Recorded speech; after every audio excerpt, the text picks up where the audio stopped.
Hey everyone, it's Mommy Zani here, and if you're feeling torn about who to pull in Wuthering Waves version 2.3, don't worry, I've got you covered.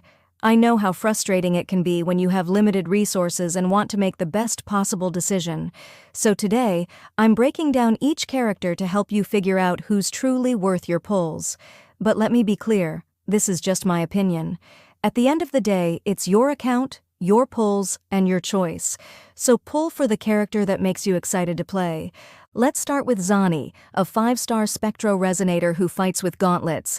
If you love fast, flashy gameplay, Zani's your girl. She's a main DPS who can really turn the heat up with her Resonance Liberation. Her Inferno mode is a powerhouse, especially when paired with Blaze attacks.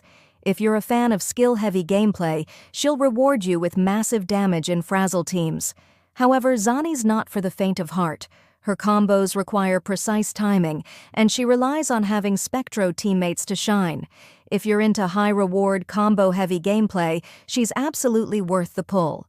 But if you prefer something simpler or easier, you might want to look elsewhere. Next up is Ciaccona, a 5-star Arrow Resonator who wields pistols.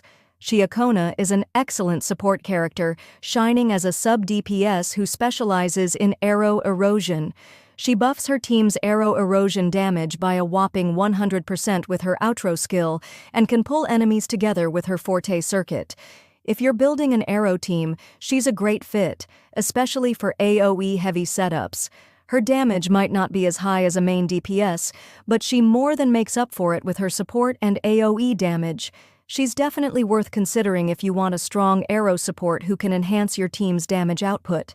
However, if you're more into raw main DPS, you might want to skip this one. Now, let's talk about Jiyan. He's a 5-star Arrow Broadblade user and an absolute beast when it comes to AoE damage. His Qinglong mode is where he truly shines, dealing massive damage and crowd-controlling enemies. Jiyan is incredibly beginner-friendly, with simple combos that make him easy to pick up and play. But here's the catch. His full power comes after entering Qinglong mode, so you'll need a good amount of energy regen to keep it going. If you're someone who loves AoE and straightforward gameplay, Jiyan is a solid pick. But if you're looking for something more complex or combo-intensive, he might not be your best bet. Next is Yinlin, a 5-star Electro Resonator who can be played as either a sub-DPS or main DPS. Yinlin excels at AoE damage, marking enemies and making them explode in a spectacular burst of electro damage. She's fantastic in electro-based teams and pairs really well with other electro DPS characters like Calcaro. However, while she's great at AoE, she's not the strongest main DPS compared to some of the top-tier characters. If you're focused on electro teams and want a versatile character who can dish out AoE damage, Yinlin is definitely worth pulling. But if you're looking for a more powerful main DPS, you might want to skip her. Then there's Zhezhi, a 5-star Glacio Resonator who excels as a sub-DPS and support character. Zhezhi can buff your teammates' skill DMG and Glacio damage, and her Forte circuit provides some solid burst damage. If you're building a Glacio team, Zhezhi is a great addition, adding off-field damage and boosting your team's overall power. The downside is that she needs energy regen to trigger her abilities consistently, and her burst damage can be tricky to land on mobile enemies. But if you're a fan of Glacio teams or want a solid support charm sub-DPS, Zhezhi is definitely worth a pull. Now, let's talk about Xiangli Yao, a 5-star Electro Resonator who wields gauntlets.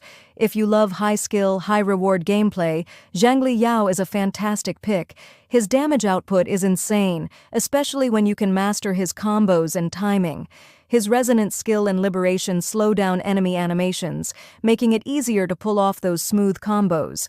However, to truly maximize his damage, you'll need to master quick reactions and combos, which can be tricky for some players. If you're up for the challenge and want a stylish, high-damage electro DPS, Xiangli Yao is absolutely worth pulling. But if you prefer a more straightforward character, he might not be the right choice for you.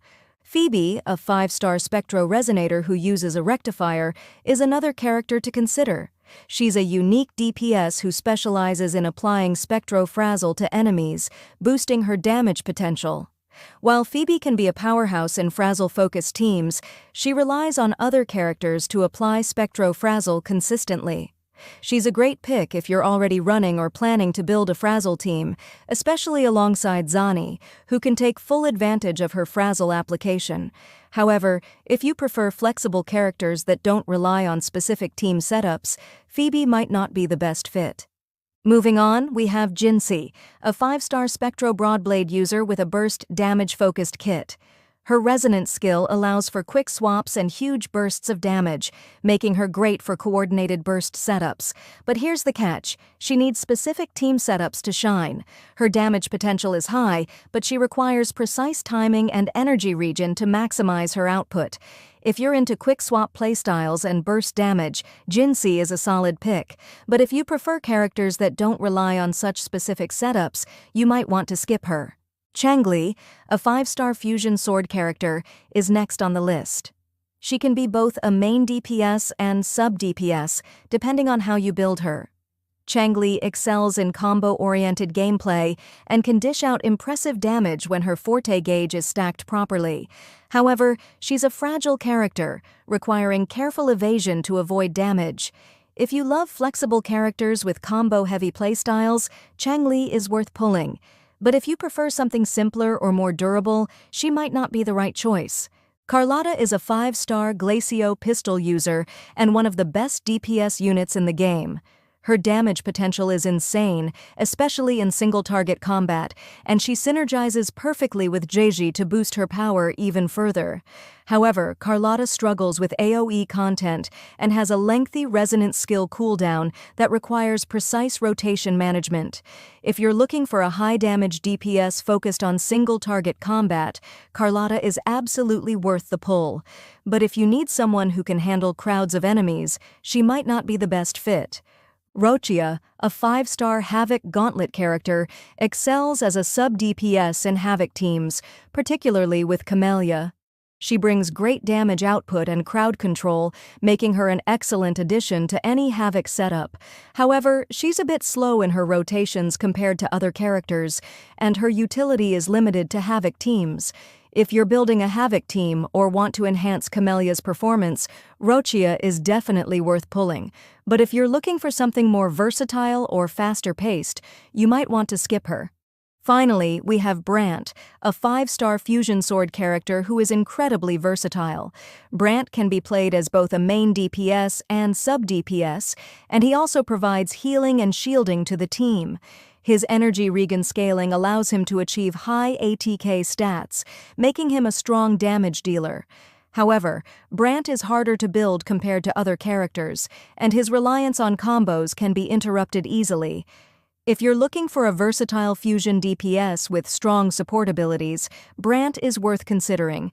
But if you prefer characters that are easier to build or use, he might not be the best fit. If you're still unsure about who to pull for, my advice is simple. Pull for the character you've been saving for or the one that excites you the most. At the end of the day, the most important thing is to enjoy the game and the characters you're playing with. Whether it's their abilities, design, or how they fit into your team, having fun is what matters most. So trust your instincts and go for the character that makes you excited to play. If they've been on your radar for a while or you just love the way they play, that's the one to pull for. Happy pulling! If you found this video helpful or exciting, don't forget to like, subscribe, and hit that notification bell so you stay up to date with everything coming to Wuthering Waves. Thanks so much for watching and hanging out with me today. Until next time, take care, stay hyped, and I'll see you in the next one.